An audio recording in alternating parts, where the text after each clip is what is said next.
ಓಂ ಶಾಂತಿ. ಬಾಪ್ತಾದ ಮುದ್ಬನ್ಮುರಳಿ 4/2/2026. ಇಲ್ಲಿ ಬಾಬಾ ಏನು ಹೇಳ್ತಾ ಇದ್ದಾರೆ, ಮಧುರ ಮಕ್ಕಳೇ, ಸಂಗಮಯುಗದಲ್ಲಿ ನಿಮಗೆ ಹೊಸ ಮತ್ತು ಭಿನ್ನವಾದ ಜ್ಞಾನವು ಸಿಗುತ್ತದೆ. ನೀವು ತಿಳಿದುಕೊಂಡಿದ್ದೀರಿ, ನಾವೆಲ್ಲ ಆತ್ಮರು ಪಾತ್ರಧಾರಿಗಳಾಗಿದ್ದೇವೆ. ಒಬ್ಬರ ಪಾತ್ರ ಇನ್ನೊಬ್ಬರಿಗೆ ಹೋಲುವುದಿಲ್ಲ. ಅಂದರೆ ಒಬ್ಬರ ಪಾತ್ರ ಇದ್ದಂಗೆ ಇನ್ನೊಬ್ಬರ ಪಾತ್ರ ಇರಲ್ಲ ಅಂತ ಹೇಳ್ತಾರೆ ಬಾಬಾ.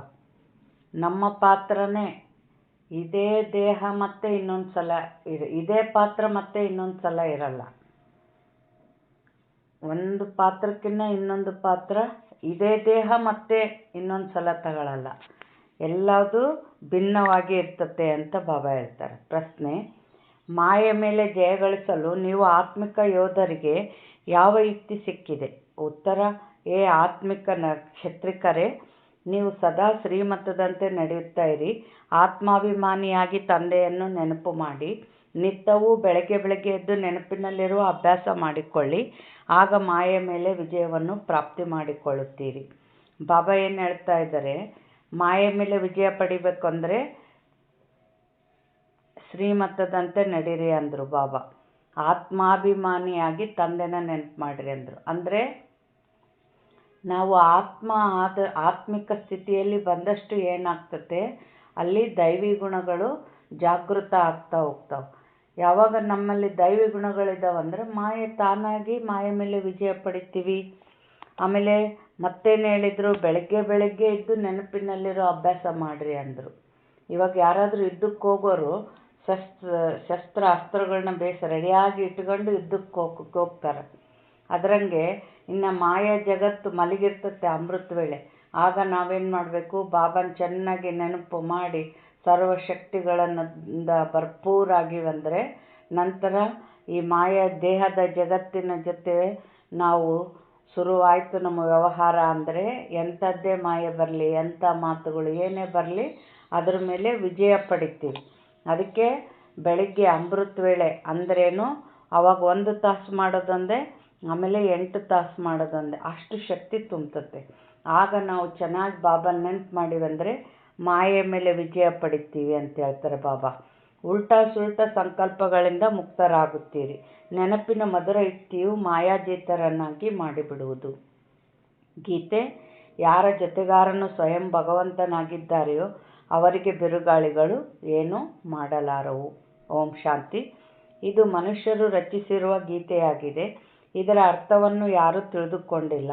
ಗೀತೆ, ಭಜನೆ ಇತ್ಯಾದಿಗಳನ್ನು ಹಾಡುತ್ತಾರೆ, ಭಕ್ತರು ಮಹಿಮೆ ಮಾಡುತ್ತಾರೆ, ಆದರೆ ಏನನ್ನೂ ತಿಳಿದುಕೊಂಡಿಲ್ಲ. ಬಹಳ ಮಹಿಮೆ ಮಾಡುತ್ತಾರೆ. ನೀವು ಮಕ್ಕಳು ಯಾರದೇ ಮಹಿಮೆ ಮಾಡುವಂತಿಲ್ಲ. ಮಕ್ಕಳು ತಂದೆಗೆಂದೂ ಮಹಿಮೆ ಮಾಡುವುದಿಲ್ಲ. ತಂದೆಗೆ ಗೊತ್ತಿದೆ ಇವರು ನನ್ನ ಮಕ್ಕಳಾಗಿದ್ದಾರೆ ಎಂದು, ಮತ್ತು ಮಕ್ಕಳಿಗೆ ಗೊತ್ತಿದೆ ಇವರು ನಮ್ಮ ತಂದೆಯಾಗಿದ್ದಾರೆ ಎಂದು. ಈಗ ಇದು ಬೇಹದ್ದಿನ ಮಾತಾಗಿದೆ. ಎಲ್ಲರೂ ಬೇಹದ್ದಿನ ತಂದೆಯನ್ನು ನೆನಪು ಮಾಡುತ್ತಾರೆ. ಇಲ್ಲಿಯವರೆಗೂ ನೆನಪು ಮಾಡುತ್ತಲೇ ಇರುತ್ತಾರೆ. ಭಗವಂತನಿಗೆ ತಂದೆಯೇ ಎಂದು ಹೇಳುತ್ತಾರೆ. ಇವರ ಹೆಸರಾಗಿದೆ ಶಿವತಂದೆ. ಹೇಗೆ ನಾವಾತ್ಮರ ಇದ್ದೇವೆಯೋ ಹಾಗೆಯೇ ಶಿವತಂದೆ ಇದ್ದಾರೆ. ಅವರು ಪರಮಾತ್ಮನಾಗಿದ್ದಾರೆ. ಅವರಿಗೆ ಸುಪ್ರೀಂ ಎಂದು ಹೇಳಲಾಗುತ್ತದೆ. ಅಂದರೆ ನಮ್ಮ ಆತ್ಮ ಪರಮಾತ್ಮ ಗಾತ್ರದಲ್ಲಿ ಅವರು ಚಿಕ್ಕ ಬಿಂದು, ನಮ್ಮ ಆತ್ಮನೂ ಚಿಕ್ಕ ಬಿಂದು. ಆದರೆ ನಮ್ಮ ಆತ್ಮ ಪಾಪ ಪುಣ್ಯದಲ್ಲಿ ಬರ್ತತೆ. ಬಾಬಾ ಪಾಪನೇ ಮಾಡಂಗಿಲ್ಲ. ಪರಮಾತ್ಮ ಶ್ರೇಷ್ಠ ಆತ್ಮ. ಬಾಬಾ ಇಲ್ಲೇನು ಹೇಳ್ತಾ ಇದ್ದಾರೆ, ನಾವು ಅವರ ಮಕ್ಕಳಾಗಿದ್ದೇವೆ. ಅಲ್ಲಿ ಎಲ್ಲ ಆತ್ಮರು ಇರುತ್ತಾರೆ. ಅವರಿಗೂ ಪರಮಾತ್ಮನೆಂದು ಹೇಳಲಾಗುತ್ತದೆ. ಅವರ ನಿವಾಸ ಸ್ಥಾನವೆಲ್ಲಿದೆ? ಪರಂಧಾಮದಲ್ಲಿದೆ. ಅಲ್ಲಿ ಎಲ್ಲ ಆತ್ಮರು ಇರುತ್ತಾರೆ. ಆತ್ಮಗಳೇ ಪಾತ್ರಧಾರಿಗಳಾಗಿದ್ದೀರಿ. ನಿಮಗೆ ತಿಳಿದಿದೆ, ನಾಟಕದಲ್ಲಿ ಪಾತ್ರಧಾರಿಗಳು ನಂಬರ್ವಾರು ಇರುತ್ತಾರೆ. ಪ್ರತಿಯೊಬ್ಬರ ಪಾತ್ರದ ಅನುಸಾರವೇ ವೇತನ ಸಿಗುತ್ತದೆ. ಯಾರೆಲ್ಲ ಪರಂಧಾಮದಲ್ಲಿರುವರೋ ಎಲ್ಲರೂ ಪಾತ್ರಧಾರಿಗಳಾಗಿದ್ದಾರೆ. ಆದರೆ ಎಲ್ಲರಿಗೆ ನಂಬರ್ವಾರ್ ಪಾತ್ರವೂ ಸಿಕ್ಕಿದೆ. ಆತ್ಮಿಕ ತಂದೆಯು ತಿಳಿಸುತ್ತಾರೆ, ಆತ್ಮಗಳಲ್ಲಿ ಹೇಗೆ ಅವಿನಾಶಿ ಪಾತ್ರವು ನಿಗದಿಯಾಗಿದೆ ಎಂದು. ಎಲ್ಲ ಆತ್ಮರ ಪಾತ್ರವು ಒಂದೇ ರೀತಿ ಇರಲು ಸಾಧ್ಯವಿಲ್ಲ. ಎಲ್ಲರಲ್ಲಿ ಒಂದೇ ರೀತಿಯ ಶಕ್ತಿ ಇಲ್ಲ. ನೀವು ತಿಳಿದುಕೊಂಡಿದ್ದೀರಿ, ಯಾರು ಶಿವನ ರುದ್ರಮಾಲೆಯಲ್ಲಿ ಮೊದಲು ಇರುವರೋ ಅವರದೇ ಒಳ್ಳೆಯ ಪಾತ್ರವಾಗಿದೆ. ನಾಟಕದಲ್ಲಿ ಯಾರು ಬಹಳ ಒಳ್ಳೊಳ್ಳೆಯ ಪಾತ್ರಧಾರಿಗಳಾಗಿರುವರೋ ಅವರಿಗೆ ಎಷ್ಟೊಂದು ಮಹಿಮೆಯಾಗುತ್ತದೆ. ಕೇವಲ ಅವರನ್ನು ನೋಡುವುದಕ್ಕಾಗಿಯೇ ಮನುಷ್ಯರು ಹೋಗುತ್ತಾರೆ. ಅಂದಾಗ ಇದು ಬೇಹದ್ದಿನ ನಾಟಕವಾಗಿದೆ. ಈ ಬೇಹದ್ದಿನ ನಾಟಕದಲ್ಲಿಯೂ ಶ್ರೇಷ್ಠರು ಒಬ್ಬ ತಂದೆಯಾಗಿದ್ದಾರೆ. ಶ್ರೇಷ್ಠಾತಿ ಶ್ರೇಷ್ಠ ಪಾತ್ರಧಾರಿ, ರಚಯಿತ, ನಿರ್ದೇಶಕನೆಂದು ಹೇಳಬಹುದು. ಅವರೆಲ್ಲರೂ, ಈ ಲೋಕದಲ್ಲಿರುವವರೆಲ್ಲರೂ ಹದ್ದಿನ ಪಾತ್ರಧಾರಿಗಳು, ನಿರ್ದೇಶಕರಾಗಿರುತ್ತಾರೆ. ಅವರಿಗೆ ತಮ್ಮ ಚಿಕ್ಕ ಪಾತ್ರವು ಸಿಕ್ಕಿದೆ. ಆತ್ಮವು ಪಾತ್ರವನ್ನು ಅಭಿನಯಿಸುತ್ತದೆ. ಆದರೆ ದೇಹಾಭಿಮಾನದ ಕಾರಣ ಮನುಷ್ಯರದು ಇಂಥ ಪಾತ್ರವಾಗಿದೆ ಎಂದು ಹೇಳಿಬಿಡುತ್ತಾರೆ. ಆದರೆ ತಂದೆ ತಿಳಿಸುತ್ತಾರೆ, ಪಾತ್ರವೆಲ್ಲವೂ ಆತ್ಮನದಾಗಿದೆ. ಆತ್ಮಾಭಿಮಾನಿಯಾಗಬೇಕಾಗುತ್ತದೆ. ತಂದೆ ತಿಳಿಸುತ್ತಾರೆ, ಸತ್ಯಯುಗದಲ್ಲಿ ಆತ್ಮಾಭಿಮಾನಿಗಳು ಇರುತ್ತಾರೆ, ತಂದೆಯನ್ನು ಅರಿತುಕೊಂಡಿರುವುದಿಲ್ಲ. ಇಲ್ಲಿ ಕಲಿಯುಗದಲ್ಲಾದರೆ ಆತ್ಮಾಭಿಮಾನಿಗಳು ಇಲ್ಲ ಮತ್ತು ತಂದೆಯನ್ನು ಸಹ ಅರಿತುಕೊಂಡಿಲ್ಲ. ನೀವೀಗ ಆತ್ಮಾಭಿಮಾನಿಯಾಗುತ್ತೀರಿ, ತಂದೆಯನ್ನೂ ಅರಿತುಕೊಂಡಿದ್ದೀರಿ. ನೀವು ಬ್ರಾಹ್ಮಣರಿಗೆ ಭಿನ್ನವಾದ ಜ್ಞಾನವು ಸಿಗುತ್ತದೆ. ನೀವು ಆತ್ಮನನ್ನು ಅರಿತುಕೊಂಡಿದ್ದೀರಿ. ನಾವೆಲ್ಲ ಆತ್ಮರು ಪಾತ್ರಧಾರಿಗಳಾಗಿದ್ದೇವೆ. ಎಲ್ಲರಿಗೆ ಪಾತ್ರವು ಸಿಕ್ಕಿದೆ. ಒಬ್ಬರ ಪಾತ್ರವು ಇನ್ನೊಬ್ಬರಿಗೆ ಹೋಲುವುದಿಲ್ಲ. ಆ ಪಾತ್ರವೆಲ್ಲವೂ ಆತ್ಮದಲ್ಲಿದೆ. ವಾಸ್ತವದಲ್ಲಿ ಆ ಹದ್ದಿನ ನಾಟಕದ ಪಾತ್ರವನ್ನು ಸಹ ಆತ್ಮವೇ ಧಾರಣೆ ಮಾಡಿಕೊಳ್ಳುತ್ತದೆ. ಅಂದರೆ ಲೌಕಿಕ ನಾಟಕಗಳನ್ನು ಆ ನಾಟಕನೂ ಯಾವುದು ಮಾಡೋದು? ಆತ್ಮನೇ ಮಾಡೋದು.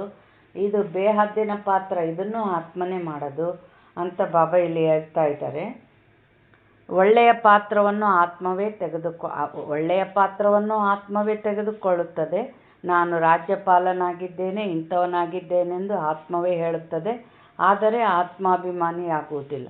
ಸತ್ಯಯುಗದಲ್ಲಿಯೂ ಸಹ ನಾನು ಆತ್ಮನಾಗಿದ್ದೇನೆ, ನಾನು ಶರೀರವನ್ನು ಬಿಟ್ಟು ಇನ್ನೊಂದನ್ನು ತೆಗೆದುಕೊಳ್ಳುತ್ತೇನೆ. ಆದರೆ ಸತ್ಯಯುಗದಲ್ಲಿ ಪರಮಾತ್ಮನನ್ನು ಯಾರೂ ತಿಳಿದುಕೊಂಡಿರುವುದಿಲ್ಲ. ಏನು ಹೇಳ್ತಾರೆ ಬಾಬಾ? ಎಲ್ಲರೂ ಆತ್ಮಾಭಿಮಾನಿಯಾಗಿರ್ತಾರೆ, ಬಟ್ ಪರಮಾತ್ಮನ ಮರ್ತು ಬಿಟ್ಟಿರ್ತಾರೆ ಅಂತ ಹೇಳ್ತಾರೆ ಬಾಬಾ. ಈ ಸಮಯದಲ್ಲಿ ನೀವು ಎಲ್ಲವನ್ನೂ ತಿಳಿದುಕೊಂಡಿದ್ದೀರಿ. ಆತ್ಮ ಅಭಿಮಾನಿ, ಪರಮಾತ್ಮ ಅಭಿಮಾನಿ ಆಗಿವಿ. ಶೂದ್ರರು ಮತ್ತು ದೇವತೆಗಳಿಗಿಂತಲೂ ನೀವು ಬ್ರಾಹ್ಮಣರು ಉತ್ತಮರಾಗಿದ್ದೀರಿ. ಇಷ್ಟೊಂದು ಮಂದಿ ಬ್ರಾಹ್ಮಣರು ಎಲ್ಲಿಂದ ಬರುತ್ತಾರೆ? ಪ್ರದರ್ಶನೆಯಲ್ಲಿ ಲಕ್ಷಾಂತರ ಮಂದಿ ಬರುತ್ತಾರೆ. ಯಾರು ಚೆನ್ನಾಗಿ ತಿಳಿದುಕೊಂಡರೋ, ಜ್ಞಾನವನ್ನು ಕೇಳಿದರೋ ಅವರು ಪ್ರಜೆಯಾಗಿ ಬಿಟ್ಟರು. ಒಬ್ಬೊಬ್ಬ ರಾಜನಿಗೂ ಬಹಳ ಮಂದಿ ಪ್ರಜೆಗಳಿರುತ್ತಾರೆ. ನೀವೀಗ ಬಹಳ ಪ್ರತಿಮೆಯನ್ನು ತಯಾರು ಮಾಡುತ್ತಿದ್ದೀರಿ. ಪ್ರದರ್ಶನಿ ಪ್ರೊಜೆಕ್ಟರ್ನಿಂದ ಕೆಲವರು ತಿಳಿದುಕೊಂಡು ಒಳ್ಳೆಯವರಾಗಿ ಬಿಡುತ್ತಾರೆ, ಕಲಿಯುತ್ತಾರೆ, ಯೋಗ ಮಾಡುತ್ತಾರೆ. ಈಗ ಅಂಥವರು ಬರತೊಡಗುತ್ತಾರೆ. ಪ್ರಜೆಗಳು ತಯಾರಾಗುವರು. ಮತ್ತು ಸೌಕಾರರು, ರಾಜಾರಾಣಿ, ಬಡವರು ಎಲ್ಲರೂ ತಯಾರಾಗುವರು. ರಾಜಕುಮಾರ, ರಾಜಕುಮಾರಿಯರು ಬಹಳ ಮಂದಿ ಇರುತ್ತಾರೆ. ಸತ್ಯಯುಗದಿಂದ ತ್ರೇತಾದವರೆಗೆ ರಾಜಕುಮಾರ, ರಾಜಕುಮಾರಿಯರಾಗಬೇಕಾಗಿದೆ. ಕೇವಲ 8 ಅಥವಾ 108 ಮಂದಿ ಇರುವುದಿಲ್ಲ. ಈಗ ಎಲ್ಲರೂ ತಯಾರಾಗುತ್ತಿದ್ದಾರೆ. ನೀವು ಸರ್ವಿಸ್ ಮಾಡುತ್ತಾ ಇರುತ್ತೀರಿ. ಇದು ಹೊಸದೇನಲ್ಲ. ನೀವು ಯಾವುದೇ ಕಾರ್ಯಕ್ರಮ ಮಾಡಿದಿರಿ, ಅದು ಹೊಸ ಮಾತಲ್ಲ. ಅನೇಕ ಬಾರಿ ಮಾಡಿದ್ದೀರಿ. ಮತ್ತು ಸಂಗಮದಲ್ಲಿ ಇದೇ ಕರ್ತವ್ಯ ಮಾಡುತ್ತೀರಿ. ಅಂದರೆ ರಿಪೀಟ್ ಅಂತ ಹೇಳ್ಯಾರಲ್ಲ ಬಾಬಾ, ನಾವಿವಾಗ ಮಾಡಿದ್ದು ಅನೇಕ ಬಾರಿ ಮಾಡಿರ್ತೀವಿ ಆ ಕೆಲಸನ. ಅದಕ್ಕೆ ಇಲ್ಲಿ ಬಾಬಾ ಏನು ಹೇಳ್ತಾ ಇದ್ದಾರೆ? ಅದು ಹೊಸ ಮಾತಲ್ಲ. ಮತ್ತೇನು ಮಾಡುವಿರಿ? ತಂದೆಯು ಪತಿತರನ್ನು ಪಾವನ ಮಾಡುವುದಕ್ಕಾಗಿಯೇ ಬರುತ್ತಾರೆ. ಇದಕ್ಕೆ ವಿಶ್ವ ಚರಿತ್ರೆ ಭೂಗೋಳವೆಂದು ಹೇಳಲಾಗುತ್ತದೆ. ಪ್ರತಿಯೊಂದು ಮಾತಿನಲ್ಲಿ ನಂಬರ್ ವಾರಂತೂ ಇದ್ದೇ ಇರುತ್ತದೆ. ನಿಮ್ಮಲ್ಲಿ ಯಾರಾದರೂ ಚೆನ್ನಾಗಿ ಭಾಷಣ ಮಾಡಿದರೆ, ಇವರು ಬಹಳ ಚೆನ್ನಾಗಿ ಭಾಷಣ ಮಾಡಿದರೆಂದು ಎಲ್ಲರೂ ಹೇಳುತ್ತಾರೆ. ನಂತರ ಎರಡನೆಯವರ ಭಾಷಣವನ್ನು ಕೇಳಿದಾಗಲೂ ಸಹ ಮೊದಲಿನವರು ಚೆನ್ನಾಗಿ ತಿಳಿಸುತ್ತಿದ್ದರು ಎಂದು ಹೇಳುತ್ತಾರೆ. ಮೂರನೆಯವರು ಮೊದಲಿನಗಿಂತಲೂ ತೀಕ್ಷ್ಣವಾಗಿದ್ದರೆ, ಇವರು ಮೊದಲಿನವರಿಗಿಂತಲೂ ತೀಕ್ಷ್ಣವಾಗಿದ್ದಾರೆಂದು ಹೇಳುತ್ತಾರೆ. ಪ್ರತಿ ಮಾತಿನಲ್ಲಿ ನಾವು ಅವರಿಗಿಂತಲೂ ಮೇಲೆ ಹೋಗಬೇಕೆಂದು ಪುರುಷಾರ್ಥ ಮಾಡಲಾಗುತ್ತದೆ. ಯಾರು ಬುದ್ಧಿವಂತರಾಗಿರುವರೋ ಅವರು ಭಾಷಣ ಮಾಡುವುದಕ್ಕಾಗಿ ಕೂಡಲೇ ಕೈ ಎತ್ತುತ್ತಾರೆ. ನೀವೆಲ್ಲರೂ ಪುರುಷಾರ್ಥಿಗಳಾಗಿದ್ದೀರಿ. ಮುಂದೆ ಹೋದಂತೆ ಮೇಲ್ ಟ್ರೈನ್ ಆಗಿಬಿಡುತ್ತಾರೆ. ಹೇಗೆ ಮಮ್ಮಾರವರು ವಿಶೇಷ ಮೇಲ್ ಟ್ರೈನ್ ಆಗಿದ್ದರು, ಬಾಬಾರವರದಂತೂ ಅರ್ಥವಾಗುವುದಿಲ್ಲ. ಏಕೆಂದರೆ ಶಿವತಂದೆ ಮತ್ತು ಇವರು ಒಟ್ಟಿಗೆ ಇದ್ದಾರೆ. ಆದ್ದರಿಂದ ಯಾರು ತಿಳಿಸುತ್ತಿದ್ದಾರೆ ಎಂದು ನೀವು ಅರ್ಥ ಮಾಡಿಕೊಳ್ಳಲು ಆಗುವುದಿಲ್ಲ. ಅಂದರೆ ಬ್ರಹ್ಮ ಬಾಬಾನು ಹೇಳ್ತಿರ್ತಾರೆ, ಬಟ್ ಹೇಳುವಾಗ ಗೊತ್ತೇ ಆಗಲ್ಲ. ಬ್ರಹ್ಮ ಬಾಬಾ ಹೇಳ್ತಾರೆ, ಶಿವ ಬಾಬಾ ಹೇಳ್ತಾರಂತ ಗೊತ್ತೇ ಆಗಲ್ಲ. ಆದರೆ ಮಮ್ಮಾರವರು ಮೇಲ್ ಟ್ರೈನ ಅಂದರೆ ನಮಗೆಲ್ಲ ಸಂದೇಶ ತಿಳಿಸುವಂತಹವರು ಅಂತ ಬಾಬಾ ಹೇಳ್ತಾ ಇದ್ದಾರೆ. ಆದ್ದರಿಂದ ಸದಾ ಇದನ್ನೇ ತಿಳಿಯಿರಿ, ನಮಗೆ ಶಿವ ತಂದೆಯು ತಿಳಿಸುತ್ತಾರೆ. ತಂದೆ ಮತ್ತು ದಾದಾ ಇಬ್ಬರೂ ತಿಳಿದುಕೊಂಡಿದ್ದಾರೆ, ಆದರೆ ಅವರು ಅಂತರ್ಯಾಮಿಯಾಗಿದ್ದಾರೆ. ಹೊರಗಿನಿಂದ ಹೇಳುತ್ತಾರೆ, ಇವರು ಬಹಳ ಬುದ್ಧಿವಂತರಾಗಿದ್ದಾರೆ. ತಂದೆಯು ಸಹ ಮಹಿಮೆಯನ್ನು ಕೇಳಿ ಖುಷಿಪಡುತ್ತಾರೆ. ಲೌಕಿಕ ತಂದೆಗೂ ಸಹ ತಮ್ಮ ಮಕ್ಕಳು ಚೆನ್ನಾಗಿ ಓದಿ ಶ್ರೇಷ್ಠ ಪದವಿಯನ್ನು ಪಡೆಯುವರು.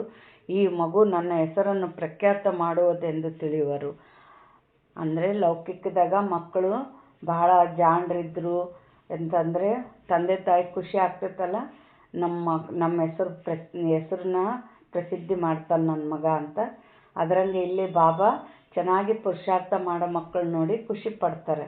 ನನ್ನ ಮಗು ನನ್ನ ಪ್ರತ್ಯಕ್ಷ ಮಾಡ್ತತೆ ಈ ಜಗತ್ತಿನಲ್ಲಿ ಅಂತ ಬಾಬಾನು ಖುಷಿ ಆಗ್ತಾರೆ.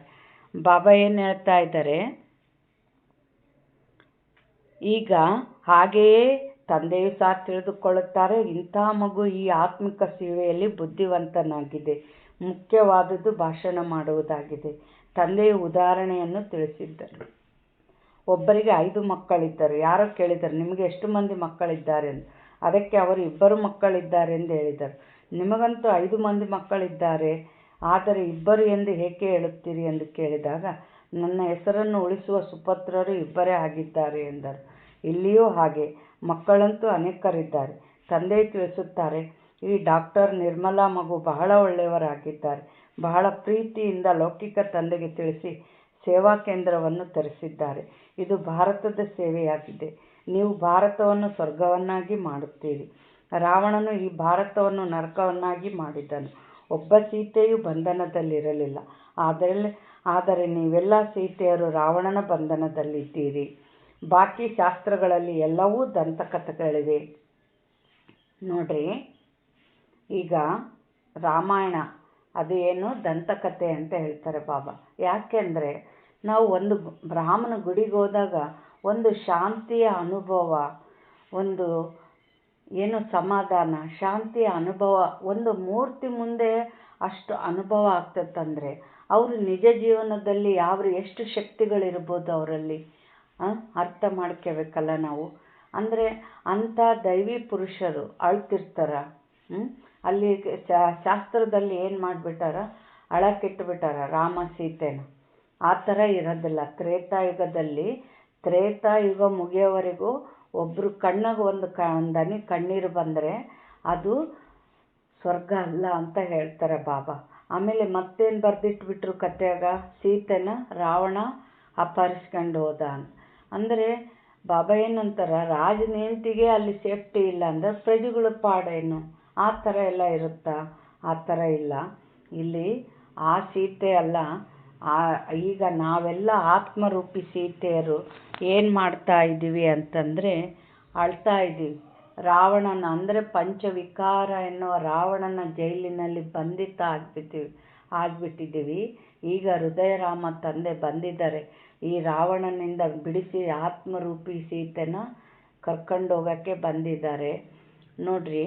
ಅಲ್ಲಿ ಏನು ಬರೆದ್ರು ರಾಮಾಯಣದಾಗ, ಆ ರಾಮ ಏನು ಮಾಡ್ದ, ಕಪಿಸೈನ್ಯನ ಜೊತೆಯಲ್ಲಿಟ್ಕೊಂಡು ಸೇತುವೆ ಕಟ್ಟಿದ ಅಂತ ಬರ್ತಿದ್ದಾರೆ. ಆದರೆ ಈ ಹೃದಯ ರಾಮ ಶಿವಬಾಬಾ ಸೇತುವೆಯಲ್ಲಿ ಕಟ್ತಾನೆ, ಸತ್ಯಯುಗಕ್ಕೆ ಕಟ್ತಾನೆ. ಆದರೆ ಅಲ್ಲಿ ಕಪಿಸೈನ್ಯ ಯಾಕೆ ತೋರಿಸ್ಯಾರೆ ಅಂದರೆ ಬಾಬಾ ಇಲ್ಲಿ ನಾವೆಲ್ಲ ಏನು ಮಂಗು ಬುದ್ಧಿವು ಅಂತ ಹೇಳ್ತಾರೆ ಬಾಬಾ. ಎಂಥ ಶ್ರೇಷ್ಠ ತಂದೆ, ಎಂಥ ಪದವಿ ಕೊಡುವಂಥ ತಂದೆ ಜೊತೆಯಲ್ಲಿದ್ದರು. ಕೆಲವರು ಪುರುಷಾರ್ಥನೇ ಮಾಡಲ್ಲ, ಆಲಸ್ಯದಲ್ಲಿರ್ತಾರೆ. ಅದು ನೋಡ್ರಿ, ಒಂದೇ ಜನ್ಮಕ್ಕೆ ಚೆನ್ನಾಗಿ ಆ ವಿದ್ಯಾರ್ಥಿಗಳು, ಲೌಕಿಕದಲ್ಲಿ ವಿದ್ಯಾರ್ಥಿಗಳು ಒಂದು ಜನ್ಮದ ಸುಖಕ್ಕಾಗಿ ಎಷ್ಟೆಲ್ಲ ಕಷ್ಟಪಟ್ಟು ಓದ್ತಾರೆ. ಹೌದಾ? ಎಷ್ಟು ವರ್ಷ ಓದ್ತಾರೆ ಹೇಳ್ರಿ ಅವರು? 10-15 ವರ್ಷ 15-20 ವರ್ಷ ಎಲ್ಲ ಓದ್ತಾರೆ. ಅದು ಅಷ್ಟು ಕಷ್ಟಪಟ್ಟು ಓದಿದ್ರು ಒಂದು ಜನ್ಮದ ಸುಖ.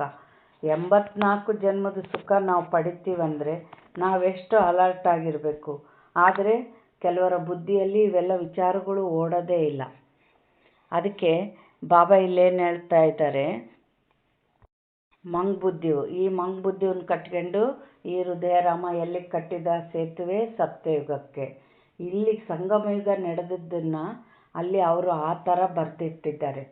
ಅಂದರೆ ಈಗ ಅದು ದಂತಕಥೆ ರಾಮಾಯಣ ಅಂತ ಹೇಳ್ತಾರೆ. ರಾಮ ಸೀತೆ ದೈವ ಪುರುಷರು, ಅವ್ರಿಗೆ ಆ ಥರ ಎಲ್ಲ ದುಃಖ ಇರಲ್ಲ. ಬಾಬಾ ಏನು ಹೇಳ್ತಾ ಇದ್ದಾರೆ, ತಾವೇ ಪೂಜ್ಯ ತಾವೇ ಪೂಜಾರಿ ಆಗುತ್ತೀರಿ. ತಂದೆ ತಿಳಿಸುತ್ತಾರೆ, ನಾನು ಬಂದು ಪೂಜಾರಿಗಳಿಂದ ಪೂಜ್ಯರನ್ನಾಗಿ ಮಾಡುತ್ತೇನೆ. ಮೊದಲು ಸತ್ಯಯುಗವಿದ್ದದ್ದು ನಂತರ ಕಲಿಯುಗವಾಗಬೇಕಾಗಿದೆ. ಅಂದರೆ ಬಿಸಿ ಅನ್ನ ಮಾಡಿದಾಗ ಹೆಂಗಿರ್ತತೆ, ಅದು ಅಳಿಸಿದಾಗ ಹೆಂಗಾಗಿರ್ತದೆ, ನೀರು ಹೊಡೆದು ವಾಸನೆ ಆಗಿರ್ತದೆ. ಅದರಂಗೆ ಆತ್ಮ ಎಲ್ಲ ದೈವಶಕ್ತಿ ತುಂಬಿಕೊಂಡಾಗ ಸತ್ಯಯುಗದ ಜೀವನ ಮಾಡ್ತಾಯಿತ್ತು. ಆಯುಷ್ಯು, ಆರೋಗ್ಯ, ಸಂಪತ್ತು, ಸುಖಿ ಸಂಸಾರ. ಈಗ ನೋಡ್ರಿ, ಕಲಿಯುಗ ಅಂತ್ಯದಲ್ಲಿ ಕೇಳಬಾರ್ದು ಕೇಳ್ತಿದ್ದೀವಿ, ನೋಡಬಾರ್ದು ನೋಡ್ತಿದ್ದೀವಿ. ಕಲಿಯುಗವಾಗಲೇಬೇಕಾಗಿದೆ. ಸತ್ಯಯುಗದಲ್ಲಿ ಸೂರ್ಯವಂಶಿ ಲಕ್ಷ್ಮೀನಾರಾಯಣರ ರಾಜ್ಯವಿತ್ತು. ರಾಮ ರಾಜ್ಯದಲ್ಲಿ ಚಂದ್ರವಂಶೀಯರಿದ್ದರು. ಈ ಸಮಯದಲ್ಲಿ ನೀವೆಲ್ಲರೂ ಆತ್ಮಿಕ ಕ್ಷತ್ರಿಯ ಯೋಧರಾಗಿದ್ದೀರಿ. ಯುದ್ಧದ ಮೈದಾನದಲ್ಲಿ ಬರುವವರಿಗೆ ಕ್ಷತ್ರಿಯರೆಂದು ಹೇಳಲಾಗುತ್ತದೆ. ನೀವು ಆತ್ಮಿಕ ಕ್ಷತ್ರಿಯರಾಗಿದ್ದೀರಿ. ಅಂದರೆ ನಾವು ಯಾವ ಮೈದಾನದಲ್ಲಿ ಯುದ್ಧ ಮಾಡ್ತಾ ಇದ್ದೀವಿ? ಆತ್ಮದ ಮೈದಾನದಲ್ಲಿ ಯುದ್ಧ ಮಾಡ್ತಾ ಇದ್ದೀವಿ. ಯುದ್ಧ ಯಾವ್ಯಾವ್ದ್ರದ್ದು? ಒಂದು ನಮ್ಮ ಅಸುರಿ ಸಂಸ್ಕಾರ, ಇನ್ನೂ ಒಂದು ಬಾಬನ ಜ್ಞಾನ, ನಮ್ಮ ದೈವಿ ಗುಣಗಳು. ಎರಡರ ನಡುವೆ ಯುದ್ಧ ನಡೀತದೆ. ಉಳಿದಂತೆ ಅವರು ದೈಹಿಕ ಕ್ಷತ್ರಿಯರಾಗಿದ್ದಾರೆ. ಅದಕ್ಕೆ ಬಾಹುಬಲದಿಂದ ಹೊಡೆದಾಡುವುದೆಂದು ಹೇಳಲಾಗುತ್ತದೆ. ಮೊದಲಿಗೆ ಬಾಹುಗಳಿಂದ ಹೊಡೆದಾಡುವ ಮಲ್ಲಯುದ್ಧವಿರುತ್ತಿತ್ತು. ಪರಸ್ಪರ ಹೊಡೆದಾಡುತ್ತಿದ್ದರು, ವಿಜಯವನ್ನು ಪಡೆಯುತ್ತಿದ್ದರು. ಹೀಗಂತೂ ನೋಡಿ, ಬಾಂಬು ಇತ್ಯಾದಿಗಳು ತಯಾರಾಗಿವೆ. ನೀವು ಕ್ಷತ್ರಿಯರಾಗಿದ್ದೀರಿ, ಅವರು ಕ್ಷತ್ರಿಯರಾಗಿದ್ದಾರೆ.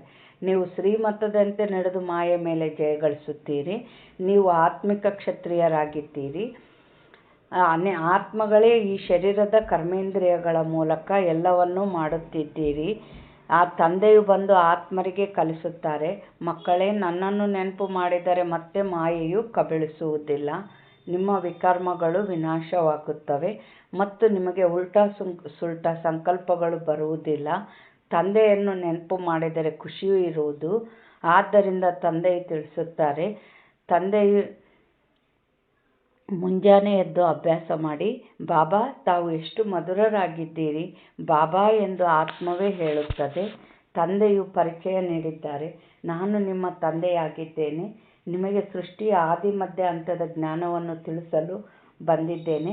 ಈ ಮನುಷ್ಯ ಸೃಷ್ಟಿಯ ವೃಕ್ಷವು ತಲೆಕೆಳಗಾಗಿದೆ. ಇದು ವಿಭಿನ್ನ ಧರ್ಮಗಳ ವಂಶವೃಕ್ಷ ಮನುಷ್ಯ ಸೃಷ್ಟಿಯಾಗಿದೆ. ಇದಕ್ಕೆ ವಿರಾಟ ಲೀಲೆ ಎಂದು ಹೇಳಲಾಗುತ್ತದೆ. ತಂದೆಯು ತಿಳಿಸಿದ್ದಾರೆ, ನಾನು ಈ ಮಾನವ ವಂಶ ವೃಕ್ಷದ ಬೀಜರೂಪನಾಗಿದ್ದೇನೆ. ಬಾಬಾ ಏನು ಹೇಳಿದರು? ಬಾಬಾ ಬೀಜ ರೂಪ ಈ ಸೃಷ್ಟಿಗೆ. ಅಂದ್ರೇನು? ಬೀಜದಲ್ಲಿ ಏನಿರ್ತದೆ? ಆ ಮರದಲ್ಲಿ ಬೇಕಾಗುವ ರೆಂಬೆ, ಕೊಂಬೆ, ಎಲೆ ಎಲ್ಲದಕ್ಕೆ ಬೆಳೆಯೋಕ್ಕೆ ಬೇಕಾಗಿರೋ ಅಂಶ ಯಾವುದ್ರಲ್ಲಿರ್ತದೆ? ಬೀಜದಲ್ಲಿರ್ತದೆ. ಅದರಂತೆ ಇಡೀ ಸೃಷ್ಟಿಯ ಆತ್ಮಗಳು, ಪ್ರಕೃತಿ, ಪಂಚತತ್ವ, ಪ್ರಾಣಿ, ಪಕ್ಷಿ ಎಲ್ಲವಕ್ಕೆ ಶಕ್ತಿ ಬೇಕು. ಆ ಶಕ್ತಿ ಯಾರಲ್ಲಿದೆ? ಬಾಬಾರಲ್ಲಿದೆ. ಬಾಬಾ ಏನು ಹೇಳ್ತಾ ಇದ್ದಾರೆ? ನಾನು ನಿಮ್ಮ ತಂದೆಯಾಗಿದ್ದೇನೆ. ನನ್ನನ್ನು ನೆನಪು ಮಾಡುತ್ತಾರೆ. ಇಲ್ಲಿ ಒಬ್ಬೊಬ್ಬರು ಒಂದೊಂದು ವೃಕ್ಷದವರಾಗಿದ್ದಾರೆ, ಒಂದೊಂದು ಧರ್ಮದವರಾಗಿದ್ದಾರೆ. ಮತ್ತು ನಂಬರ್ ವಾರ್ ಬರುತ್ತಾರೆ. ಈ ನಾಟಕವೂ ಮಾಡಲ್ಪಟ್ಟಿದೆ. ಅಂದರೆ ಬಾಬಾ ಏನಂತಾರೆ? ನಂಬರ್ ವಾರ್ ಆಗಿ ಬರ್ತಾರೆ. ಅಂದರೆ ಫಸ್ಟು 2500ನೇ ಇಸ್ವಿಯಾಗ ಇಬ್ರಾಹಿಂ ಬಂದ. ಆಮೇಲೆ 2225ರಾಗ ಬುದ್ಧ ಬಂದ. 2000ರಾಗ ಕ್ರಿಸ್ತ ಬಂದ. ಆಮೇಲೇನು ಸನ್ಯಾಸ ಧರ್ಮ ಬಂತು. ಆಮೇಲೆ ಸಿಖ್ ಧರ್ಮ ಬಂತು. ಒಂದೊಂದು ಧರ್ಮದವರು ಅವಾಗ ಅವ್ರವ್ರ ಪಾತ್ರ ಯಾವಾಗೈತೆ ಅವಾಗ ಇಳಿತಾರೆ ಅಂತ ಬಾಬಾ ಹೇಳ್ತಾ ಇದ್ದಾರೆ. ಈಗ ಈ ನಾಟಕವು ಮಾಡಲ್ಪಟ್ಟಿದೆ. ಇಂಥ ಧರ್ಮಸ್ಥಾಪಕ ಪೈಗಂಬರನನ್ನು ಕಳಿಸಿದರೆಂದು ಹೇಳಿಕೆ ಇದೆ. ಆದರೆ ಅಲ್ಲಿಂದ ಕಳಿಸುವುದಿಲ್ಲ. ಇದು ಡ್ರಾಮಾನುಸಾರ ಪುನರಾವರ್ತನೆಯಾಗುತ್ತದೆ. ಅಂದರೆ ಭಗವಂತ ಕಳಿಸಿದ ಅಂತ ಇವ್ರು ಹೇಳ್ತಾರೆ. ಬಾಬಾ ಏನು ಅವ್ರವ್ರ ಪಾತ್ರ ಯಾವಾಗೈತೋ ಅವು ಆತ್ಮಗಳು ಇಳಿತವೆ ಅಂತ ಬಾಬಾ ಹೇಳ್ತಾರೆ. ತಂದೆಯೊಬ್ಬರೇ ಧರ್ಮ ಮತ್ತು ರಾಜಧಾನಿಯನ್ನು ಸ್ಥಾಪನೆ ಮಾಡುತ್ತಿದ್ದಾರೆ. ಇದನ್ನು ಪ್ರಪಂಚದಲ್ಲಿ ಯಾರೂ ತಿಳಿದುಕೊಂಡಿಲ್ಲ. ಈಗ ಸಂಗಮ ಯುಗವಾಗಿದೆ. ವಿನಾಶ ಜ್ವಾಲೆಯು ಪ್ರಜ್ವಲಿತವಾಗಬೇಕಾಗಿದೆ. ಇದು ಶಿವತಂದೆಯ ಜ್ಞಾನ ಯಜ್ಞವಾಗಿದೆ. ಇದನ್ನು ಅವರು ರುದ್ರಜ್ಞಾನ ಯಜ್ಞವೆಂದು ಹೆಸರನ್ನಿಟ್ಟಿದ್ದಾರೆ. ಪ್ರಜಾಪಿತ ಬ್ರಹ್ಮನ ಮೂಲಕ ನೀವು ಬ್ರಾಹ್ಮಣರು ರಚನೆಯಾಗಿದ್ದೀರಿ. ಅಂದ ಮೇಲೆ ನೀವು ಶ್ರೇಷ್ಠರಾದಿರಲ್ಲವೇ? ಕೊನೆಯಲ್ಲಿ ಅನ್ಯ ಮತಗಳು ಬರುತ್ತವೆ. ವಾಸ್ತವದಲ್ಲಿ ಎಲ್ಲರೂ ಬ್ರಹ್ಮನ ಮಕ್ಕಳಾಗಿದ್ದೀರಿ. ಬ್ರಹ್ಮನಿಗೆ ಗ್ರೇಟ್ ಗ್ರೇಟ್ ಗ್ರ್ಯಾಂಡ್ ಫಾದರ್ ಎಂದು ಹೇಳಲಾಗುತ್ತದೆ. ಮೊಟ್ಟ ಮೊದಲು ಶ್ರೇಷ್ಠಾತಿ ಶ್ರೇಷ್ಠ ಬ್ರಹ್ಮ, ನಂತರ ವಂಶಾವಳಿಗಳು ರಚನೆಯಾಗುತ್ತವೆ. ಭಗವಂತನು ಸೃಷ್ಟಿಯನ್ನು ಹೇಗೆ ರಚಿಸುತ್ತಾರೆಂದು ಕೇಳುತ್ತಾರೆ. ರಚನೆಯಂತೂ ಇದೆ. ಯಾವಾಗ ರಚನೆಯು ಪತಿತವಾಗುವರೋ ಆಗ ರಚಯಿತನನ್ನು ಕರೆಯುತ್ತಾರೆ. ಅವರೇ ಬಂದು ದುಃಖಿ ಸೃಷ್ಟಿಯನ್ನು ಸುಖಿಯನ್ನಾಗಿ ಮಾಡುತ್ತಾರೆ. ಆದ್ದರಿಂದ ದುಃಖಹರ್ತ ಸುಖಕರ್ತ ತಂದೆಯೇ ಬನ್ನಿ ಎಂದು ಕರೆಯುತ್ತಾರೆ. ಹರಿದ್ವಾರವೆಂದು ಹೆಸರನ್ನಿಟ್ಟಿದ್ದಾರೆ. ಹರಿದ್ವಾರ ಎಂದರೆ ಹರಿಯ ದ್ವಾರವಾಗಿದೆ. ಅಲ್ಲಿ ಗಂಗೆಯು ಹರಿಯುತ್ತದೆ. ನಾವು ಗಂಗೆಯಲ್ಲಿ ಸ್ನಾನ ಮಾಡಿದರೆ ಹರಿಯ ದ್ವಾರದಲ್ಲಿ ಹೊರಟು ಹೋಗುತ್ತೇವೆ ಎಂದು ತಿಳಿಯುತ್ತಾರೆ. ಆದರೆ ಹರಿಯ ದ್ವಾರವೆಲ್ಲಿದೆ? ಅವರು ಮತ್ತೆ ಕೃಷ್ಣನಿಗೆ ಹರಿ ಎಂದು ಹೇಳಿಬಿಡುತ್ತಾರೆ. ಹರಿಯ ದ್ವಾರವಂತೂ ಶಿವತಂದೆಯಾಗಿದ್ದಾರೆ. ಹರಿಯ ದ್ವಾರ, ಹರಿ ಏನು ಹರಿಬೇಕು? ಕರ್ಮ ಹರಿಬೇಕು. ಆ ಕರ್ಮ ಹರಿಯುವಂಥ ದ್ವಾರ ಯಾವುದು? ಶಿವತಂದೆ. ಬಾಬಾ ಏನು ಹೇಳ್ತಾ ಇದ್ದಾರೆ? ದುಃಖನ ಹರಿಯೋದು ಯಾರು? ಶಿವಬಾಬಾ. ಅವರೇ ಹರಿಯ ದ್ವಾರ ಅಂತ ಬಾಬಾ ಹೇಳ್ತಾ ಇದ್ದಾರೆ. ದುಃಖ ಅರ್ಥ ಸುಖಕರ್ತನಾಗಿದ್ದಾರೆ. ಮೊದಲು ನೀವು ತಮ್ಮ ಮನೆಗೆ ಹೋಗಬೇಕಾಗಿದೆ. ನೀವು ಮಕ್ಕಳಿಗೆ ಈಗ ತಮ್ಮ ತಂದೆ ಮತ್ತು ಮನೆಯ ಪರಿಚಯ ಸಿಕ್ಕಿದೆ. ತಂದೆಯ ಸ್ಥಾನವು ಸ್ವಲ್ಪ ಮೇಲಿದೆ. ನಿರಾಕಾರನ ಸಂಕೇತವಾದ ಹೂ ಮೇಲಿದೆ. ನಂತರ ಅದಕ್ಕಿಂತಲೂ ಸ್ವಲ್ಪ ಕೆಳಗೆ ಜೋಡಿ ಮನೆಗಳು, ಮತ್ತೆ ರುದ್ರಮಾಲೆ ಎಂದು ಹೇಳುತ್ತಾರೆ. ರುದ್ರಮಾಲೆಯು ವಿಷ್ಣುವಿನ ಮಾಲೆಯಾಗಿದೆ. ವಿಷ್ಣುವಿನ ಕೊರಳಿನ ಮಾಲೆಯು ಮತ್ತೆ ವಿಷ್ಣುಪುರಿಯಲ್ಲಿ ರಾಜ್ಯ ಮಾಡುತ್ತಾರೆ. ಬ್ರಾಹ್ಮಣರ ಮಾಲೆಯಂತೂ ಇಲ್ಲ. ಅಂದರೆ ಇವಾಗ ಹೆಂಗೆಂಗ ಶ್ರೇಷ್ಠ ಪದವಿ ತಗೊಂಡರೋ ಪರಂಧಾಮದಾಗೂ ಅದೇ ರೀತಿ ಫಸ್ಟ್ ಶಿವಬಾಬಾ, ಆಮೇಲೆ ಬ್ರಹ್ಮ ತಂದೆ ಮಮ್ಮ, ಆಮೇಲೆ 8 ಮಣಿಗಳು, ಅವ್ರ ಕೆಳಗೆ 108 ಮಣಿಗಳು, ಆ ಥರನೇ ಸ್ಥಾನ ಪರಂಧಾಮದಾಗೂ. ಆಮೇಲೆ 16,108, 1,108, 16,108 ಈ ಥರ ಸ್ಥಾನಗಳು ಬರ್ತಾ ಹೋಗ್ತವೆ. ಮತ್ತು ನೋಡ್ರಿ ಜಪ ಮಾಡೋ ಮಣಿ, ಅಲ್ಲಿ ಕೂಡ ಹೂವು ಯಾರು? ಶಿವಬಾಬಾ. 2 ಮಣಿ ಬ್ರಹ್ಮ ತಂದೆ ಮಮ್ಮ. ಉಳಿದ ಮಣಿಗಳೆಲ್ಲ ಏನು? ರುದ್ರಮಾಲೆ ಅಂತ ಹೇಳ್ತಾರೆ ಬಾಬಾ. ಮತ್ತು ರುದ್ರಮಾಲೆನೇ ಮುಂದೆ ಏನಾಗ್ತತೆ? ವಿಷ್ಣು ಮಾಲೆ. ಅಂದರೆ ಸತ್ಯಯುಗದಲ್ಲಿ ವಿಷ್ಣುವಿನ ಜಗತ್ತಿನಲ್ಲಿ ಬರ್ತತೆ ಅಂತ ಬಾಬಾ ಹೇಳ್ತಾ ಇದ್ದಾರೆ. ಆಮೇಲೆ ಯಾವುದು? ಬ್ರಾಹ್ಮಣರ ಮಾಲೆ ಇಲ್ಲ. ಯಾಕೆಂದರೆ ಇವತ್ತು 10ನೇ ರ್ಯಾಂಕ್ ಫಸ್ಟ್ ರ್ಯಾಂಕ್ನಾಗಿರೋರು ನಾಳೆ ಸ್ಥಿತಿ ಕೆಡಿಸ್ಕೊಂಡು 100ನೇ ರ್ಯಾಂಕಿಗೆ ಇಳಿಬೋದು. ಅದಕ್ಕೆ ಇಲ್ಲಿ ಬ್ರಾಹ್ಮಣರ ಮಾಲೆ ಆಗಿಲ್ಲ ಅಂತ ಬಾಬಾ ಹೇಳ್ತಾರೆ. ಇಂದು ಚೆನ್ನಾಗಿ ನಡೆಯುತ್ತಾರೆ, ನಾಳೆ ಬಿರುಗಾಳಿ ಬಂದಿತ್ತು, ಗ್ರಹಚಾರ ಬಂದಿತ್ತೆಂದರೆ ತಣ್ಣಗಾಗಿ ಬಿಡುತ್ತಾರೆ. ಆದ್ದರಿಂದ ತಂದೆ ತಿಳಿಸುತ್ತಾರೆ, ಆಶ್ಚರ್ಯವೆನಿಸುವಂತೆ ಜ್ಞಾನ ಕೇಳಿ ನನ್ನವರಾಗುತ್ತಾರೆ, ಧ್ಯಾನದಲ್ಲಿಯೂ ಹೋಗುತ್ತಾರೆ, ಮಾಲೆಯಲ್ಲಿ ಪೋಣಿಸಲ್ಪಡುತ್ತಾರೆ, ಮತ್ತೆ ಓಡಿ ಹೋಗಿ ಒಮ್ಮೆಲೆ ಚಾಂಡಾಲರಾಗುತ್ತಾರೆ. ಹಾಗಾದರೆ ಮಾಲೆಯು ಹೇಗಾಗುವುದು? ಆದ್ದರಿಂದಲೇ ಬ್ರಾಹ್ಮಣರ ಮಾಲೆಯು ತಯಾರಾಗುವುದಿಲ್ಲವೆಂದು ತಂದೆಯು ತಿಳಿಸುತ್ತಾರೆ. ಭಕ್ತಿಯ ಮಾಲೆಯೇ ಬೇರೆ, ರುದ್ರಮಾಲೆಯೇ ಬೇರೆಯಾಗಿದೆ. ಭಕ್ತಿ ಮಾಲೆಯಲ್ಲಿ ಪ್ರಮುಖರಾದವರು ಸ್ತ್ರೀಯರಲ್ಲಿ ಮೀರಾ ಮತ್ತು ಭಕ್ತರಲ್ಲಿ ನಾರದ. ಇದು ರುದ್ರಮಾಲೆಯಾಗಿದೆ. ಸಂಗಮದಲ್ಲಿ ತಂದೆಯೇ ಬಂದು ಮುಕ್ತಿ ಜೀವನ್ಮುಕ್ತಿಯನ್ನು ಕೊಡುತ್ತಾರೆ. ಮಕ್ಕಳು ತಿಳಿದುಕೊಂಡಿದ್ದೀರಿ, ನಾವೇ ಸ್ವರ್ಗದ ಮಾಲೀಕರಾಗಿದ್ದೇವೆ, ಈಗ ನರಕದಲ್ಲಿದ್ದೇವೆ. ತಂದೆ ತಿಳಿಸುತ್ತಾರೆ, ಮಕ್ಕಳೇ ನರಕವನ್ನು ಒದೆಯಿರಿ, ಸ್ವರ್ಗದ ರಾಜ್ಯ ಭಾಗ್ಯವನ್ನು ಪಡೆಯಿರಿ. ಯಾವುದನ್ನು ರಾವಣನು ನಿಮ್ಮಿಂದ ಕಸಿದುಕೊಂಡಿದ್ದಾನೆ ಇದನ್ನು ತಂದೆಯೇ ಬಂದು ತಿಳಿಸುತ್ತಾರೆ. ಅವರು ಎಲ್ಲ ಶಾಸ್ತ್ರಗಳು, ತೀರ್ಥಯಾತ್ರೆ ಇತ್ಯಾದಿಗಳನ್ನು ತಿಳಿದುಕೊಂಡಿದ್ದಾರೆ.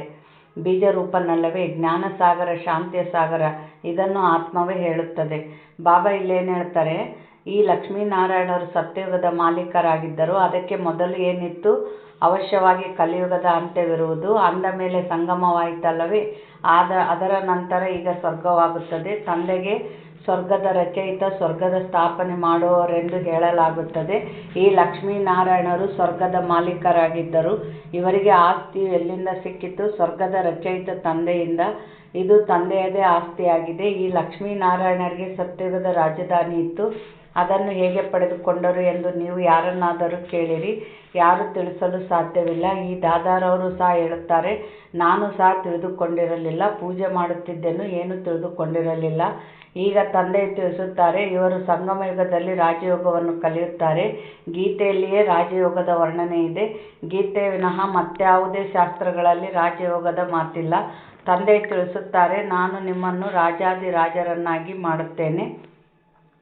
ಭಗವಂತನೇ ಬಂದು ನರನಿಂದ ನಾರಾಯಣನಾಗುವ ಜ್ಞಾನವನ್ನು ತಿಳಿಸಿದ್ದಾರೆ. ಭಾರತದ ಮುಖ್ಯ ಶಾಸ್ತ್ರವು ಗೀತೆಯಾಗಿದೆ. ಗೀತೆಯು ಯಾವಾಗ ರಚಿಸಲ್ಪಟ್ಟಿತು ಇದನ್ನು ಯಾರೂ ತಿಳಿದುಕೊಂಡಿಲ್ಲ. ತಂದೆಯು ತಿಳಿಸುತ್ತಾರೆ, ಕಲ್ಪಕಲ್ಪವು ನಾನು ಸಂಗಮದಲ್ಲಿ ಬರುತ್ತೇನೆ. ಯಾರಿಗೆ ರಾಜ್ಯವನ್ನು ಕೊಟ್ಟಿದ್ದೇನೋ ಅವರು ರಾಜ್ಯವನ್ನು ಕಳೆದುಕೊಂಡು ತಮೋಪ್ರಧಾನ ದುಃಖಿಯಾಗಿ ಬಿಟ್ಟಿದ್ದಾರೆ. ಇದೆಲ್ಲವೂ ಭಾರತದ ಕಥೆಯಾಗಿದೆ. ಭಾರತವೇ ಆಲ್ರೌಂಡ್ ಆಗಿದೆ. ಮತ್ತೆಲ್ಲ ಖಂಡಗಳು ನಂತರದಲ್ಲಿ ಬರುತ್ತವೆ. ತಂದೆಯು ತಿಳಿಸುತ್ತಾರೆ, ನಿಮಗೆ 84 ಜನ್ಮಗಳ ರಹಸ್ಯವನ್ನು ತಿಳಿಸುತ್ತೇನೆ. 5000 ವರ್ಷಗಳ ಮೊದಲು ನೀವು ದೇವಿ ದೇವತೆಗಳಾಗಿದ್ದಿರಿ. ತಮ್ಮ ಜನ್ಮಗಳನ್ನು ನೀವು ಅರಿತುಕೊಂಡಿಲ್ಲ. ಹೇ ಭಾರತವಾಸಿಗಳೇ, ತಂದೆಯು ಅಂತಿಮದಲ್ಲಿ ಬರುತ್ತಾರೆ. ಅವರು ಆದಿಯಲ್ಲಿ ಬಂದರೆ ಆದಿಯ ಅಂತ್ಯದ ಜ್ಞಾನವನ್ನು ತಿಳಿಸುವುದು ಹೇಗೆ? ಬಾಬಾ ನೋಡ್ರಿ, ನಮಗೆ ದ್ವಾಪರಲಿಂದನೇ ದುಃಖ ಶುರುವಾಯಿತು. ಆದರೆ ಬಾಬಾ ಯಾಕೆ ಇಷ್ಟು ಲೇಟ್ ಮಾಡಿದರು ಬರೋಕ್ಕೆ ಅಂತಂದರೆ, ಈಗ ಲಾಸ್ಟ್ 1 ಜನ್ಮ ಇರೋರು ಕೂಡ ಇರ್ತಾರಲ್ಲ, ಅವರು ಲಾಸ್ಟ್ ಇಳಿತಾರೆ. ಎಲ್ಲರೂ ಭೂಮಿಗೆ ಬಂದ ಮೇಲೇ ಬಾಬಾ ಬರಬೇಕಲ್ಲ. ಎಲ್ಲರಿಗೂ ಭಗವಂತನ ಪರಿಚಯ ಸಿಗಬೇಕು, ಹೌದಾ? ಬಾಬಾ ಎಲ್ಲರನ್ನೂ ಕಲ್ಯಾಣ ಮಾಡಬೇಕು. ಅದಕ್ಕೆ ಬಾಬಾ ಏನಂತಾರೆ, ಮತ್ತು ನಾನು ಅಂತ್ಯದಲ್ಲಿ ಬಂದರೆ ಆದಿ ಮಧ್ಯ ಅಂತ್ಯದ ಜ್ಞಾನ ಕೊಡೋಕ್ಕಾಗ್ತತೆ ಅಂತ ಬಾಬಾ ಹೇಳ್ತಾರೆ. ಸೃಷ್ಟಿಯ ವೃದ್ಧಿಯೇ ಆಗಿಲ್ಲವೆಂದರೆ ಅದರ ಬಗ್ಗೆ ತಿಳಿಸುವುದಾದರೂ ಹೇಗೆ? ಸತ್ಯಯುಗದಲ್ಲಂತೂ ಜ್ಞಾನದ ಅವಶ್ಯಕತೆ ಇರುವುದಿಲ್ಲ. ತಂದೆ ಈಗ ಸಂಗಮದಲ್ಲಿಯೇ ಜ್ಞಾನವನ್ನು ಕೊಡುತ್ತಾರೆ. ಜ್ಞಾನಪೂರ್ಣರಲ್ಲವೇ? ಅವಶ್ಯವಾಗಿ ಜ್ಞಾನವನ್ನು ತಿಳಿಸಲು ಅಂತ್ಯದಲ್ಲಿ ಬರಬೇಕಾಗುತ್ತದೆ. ಆದಿಯಲ್ಲಿ ನಿಮಗೆ ಏನು ತಿಳಿಸುತ್ತಾರೆ? ಇವು ತಿಳಿದುಕೊಳ್ಳುವ ಮಾತುಗಳಾಗಿವೆ. ಭಗವಾನ್ ವಾಚ, ನಾನು ನಿಮಗೆ ರಾಜಯೋಗವನ್ನು ಕಲಿಸುತ್ತೇನೆ. ಈ ವಿಶ್ವವಿದ್ಯಾಲಯವು ಪಾಂಡವ ಸರ್ಕಾರದ್ದಾಗಿದೆ. ಈಗ ಸಂಗಮ ಯುಗವಾಗಿದೆ. ಯಾದವರು, ಕೌರವರು ಮತ್ತು ಪಾಂಡವರು, ಅವರು ಇದಕ್ಕೆ ಸೇನೆ ಎಂದು ತೋರಿಸಿದ್ದಾರೆ. ತಂದೆಯು ತೋರಿಸುತ್ತಾರೆ, ಯಾದವರು ಕೌರವರು ವಿನಾಶಕಾಲೇ ವಿಪರೀತ ಬುದ್ಧಿಯವರಾಗಿದ್ದಾರೆ. ಅಂದರೆ ಇಲ್ಲಿ ಬಾಬಾ ಯಾರಿಗೆ ಯಾದವರು ಕೌರವರು ಅಂತಾರೆ? ಕೌರವರು ಅಂದರೆ ಯಾರು ಜ್ಞಾನಕ್ಕೆ ಬರ್ತಾರೋ ಅವರು ಪಾಂಡವರು. ಅಂದರೆ ಪಾಂಡವರಿಗೆ ಕೃಷ್ಣನ ಮೇಲೆ ಇದು ಇತ್ತು, ಪ್ರೀತಿ. ಅಂದರೆ ನಾವು ಬಾಬನ ಮೇಲೆ ಪ್ರೀತಿ ಇರೋದಕ್ಕಲ್ಲ ಬಂದು ಈಗ ಏನು ಮಾಡ್ತಾ ಇದ್ದೀವಿ, ಬಾಬನ ಮಡ್ಲಲ್ಲಿ ಜ್ಞಾನ ಪಡಿತಾ ಇದ್ದೀವಿ. ಕೌರವರು ಅಂದ್ರೇನು? ದುರ್ಯೋಧನಿಗೆ ಏನಿತ್ತು? ಕೃಷ್ಣನ ಮೇಲೆ ನಂಬಿಕೆ ಇದ್ದಿಲ್ಲ. 11 ಅಕ್ಷೋಹಿಣಿ ಸೈನ್ಯದ ಮೇಲೆ ನಂಬಿಕೆ ಇತ್ತು. ಅಂದರೆ ಇವರು ಭಗವಂತ ಬಂದಾನಂದ್ರು ಬರವಲ್ರು. ಅವ್ರಿಗೇನು ನಾವು ದುಡಿಬೇಕು, ಹಣ, ಅದರಿಂದನೇ ಸುಖ, ಹಣ ಆಸ್ತಿ ಮೇಲೆ ಅವ್ರಿಗೆ ಮೋಹ ಐತೆ. ಜ್ಞಾನಕ್ಕೆ ಬರಲಾರ್ದವರೆಲ್ಲ ಕೌರವರು, ಫಾರಿನರ್ಸ್ ಎಲ್ಲ ಯಾದವರು. ಅಂದರೆ ವಿನಾಶ ಯಾವುದರಿಂದ ಆಯ್ತು ವಿನಾಶ? ಯಾದವರಿಂದ. ಅಂದರೆ ನಾಳೆ ಅಮೇರಿಕಾ ಯುರೋಪಿಗೆ ಯುದ್ಧ ಬೀಳ್ತತೆ, ಆವಾಗ ವಿನಾಶ ಆಗ್ತತೆ. ಅದಕ್ಕೆ ಅವರು ಯಾದವರು ಅಂತ ಬಾಬಾ ಹೇಳ್ತಾ ಇದ್ದಾರೆ.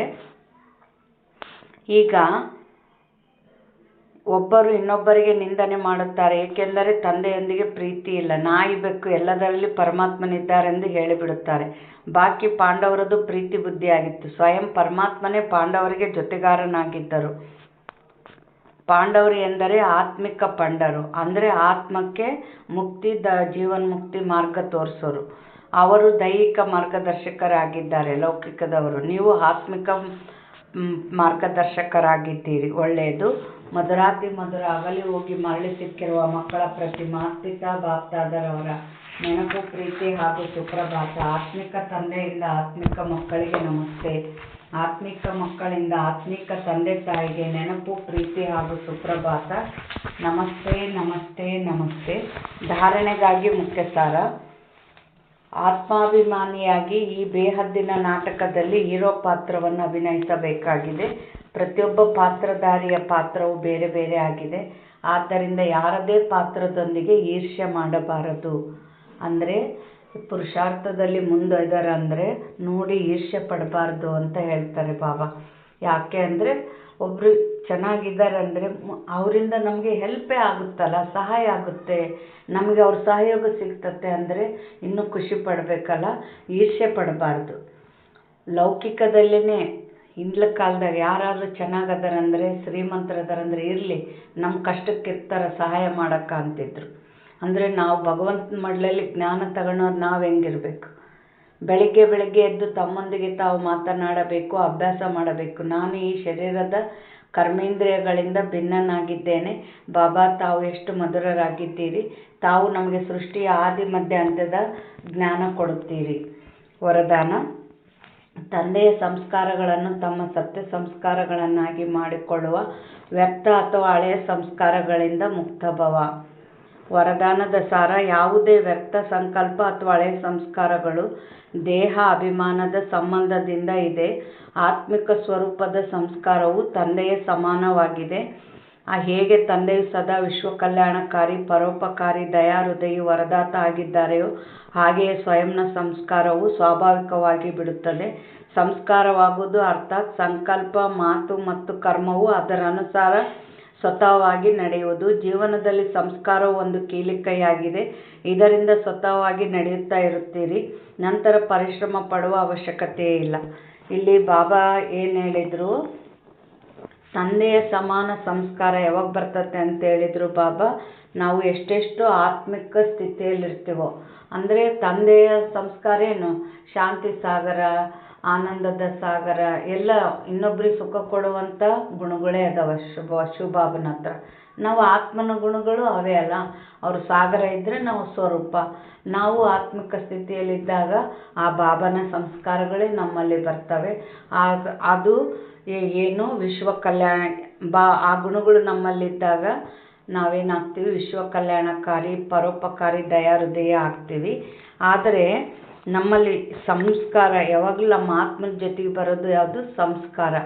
ಈಗ ನಾವು ಈ ಎಲ್ಲ ಸಂಸ್ಕಾರ ತುಂಬ್ಕೊಂಡಿವಿ ಅಂತಂದರೆ ಮಾತು, ಸಂಕಲ್ಪ, ಕರ್ಮ ಆ ಸಂಸ್ಕಾರದಂತೆಯೇ ನಡೀತಿರ್ತತೆ ಅಂತ ಬಾಬಾ ಹೇಳ್ತಾರೆ. ನಾವು ಮತ್ತೆ ಪರಿಶ್ರಮ ಪಡೋ ಅವಶ್ಯಕತೆ ಇರೋದಿಲ್ಲ. ಸ್ಲೋಗನ್: ಆತ್ಮಿಕ ಸ್ಥಿತಿಯಲ್ಲಿದ್ದು ತನ್ನ ಶರೀರದ ಮೂಲಕ ಕಾರ್ಯವನ್ನು ಮಾಡಿಸುವವರೇ ಸತ್ಯ ಪುರುಷಾರ್ಥಿಯಾಗಿದ್ದಾರೆ. ಆತ್ಮಿಕ ಸ್ಥಿತಿಯಲ್ಲಿದ್ದು ಈ ದೇಹನ ನಡೆಸಿದಾಗ ಆ ಆತ್ಮದ ದೈವಿ ಗುಣಗಳಿಂದ ನಡೆಸ್ತಾ ಇರ್ತೀವಿ. ಅಲ್ಲಿ ಸುಖ, ಎಲ್ಲರಿಗೂ ಸುಖನೇ ಕೊಡ್ತಾ ಇರ್ತೀವಿ. ಅವರು ನಿಜವಾದ ಪುರುಷಾರ್ಥಿ ಅಂತ ಬಾಬಾ ಹೇಳ್ತಾರೆ. ಅವ್ಯಕ್ತ ಸೂಚನೆ: ಹೇಗೆ ತಂದೆಯು ನಿಮ್ಮೆಲ್ಲರನ್ನು ಕೊನೆಯಿಂದ ಹುಡುಕಿ ತೆಗೆದಿದ್ದಾರೆ. ಅನೇಕ ವೃಕ್ಷಗಳ ಕೊಂಬೆಗಳು ಈಗ ಒಂದೇ ಗಂಧದ ವೃಕ್ಷವಾಗಿ ಬಿಟ್ಟಿದೆ. ಜನರು ಹೇಳುತ್ತಾರೆ, 2-4 ಮಾತೆಯರು ಒಟ್ಟಾಗಿರಲು ಸಾಧ್ಯವಿಲ್ಲ ಮತ್ತು ನೀವು ಮಾತೆಯರು ಇಡೀ ವಿಶ್ವದಲ್ಲಿ ಏಕತೆಯನ್ನು ಸ್ಥಾಪನೆ ಮಾಡುವುದಕ್ಕಾಗಿ ನಿಮಿತ್ತ ಆಗಿದ್ದೀರಿ. ಇದೇ ನಿಮ್ಮ ಪರಸ್ಪರದ ಏಕತೆ, ತಂದೆಯನ್ನು ಪ್ರತ್ಯಕ್ಷ ಮಾಡುವುದು. ಲೌಕಿಕದಾಗ ಏನು ಹೇಳ್ತಾರೆ? 4 ಸ್ತ್ರೀಯರು ಒಟ್ಟಿಗಿರಲ್ಲ ಅಂತ ಹೇಳ್ತಾರೆ. ಆದರೆ ಇಲ್ಲಿ ಎಲ್ಲ ಸ್ತ್ರೀಯರು ಒಟ್ಟಿಗೆ ಸೇರಿನೇ ಒಂದು ಜಗತ್ತು ಏಕತೆನೇ ತರ್ತಾ ಇದ್ದೀರಿ ನೀವು ಅಂತ ಬಾಬಾ ಇಲ್ಲಿ ಹೇಳ್ತಾ ಇದ್ದಾರೆ. ಒಳ್ಳೆಯದು. ಓಂ ಶಾಂತಿ.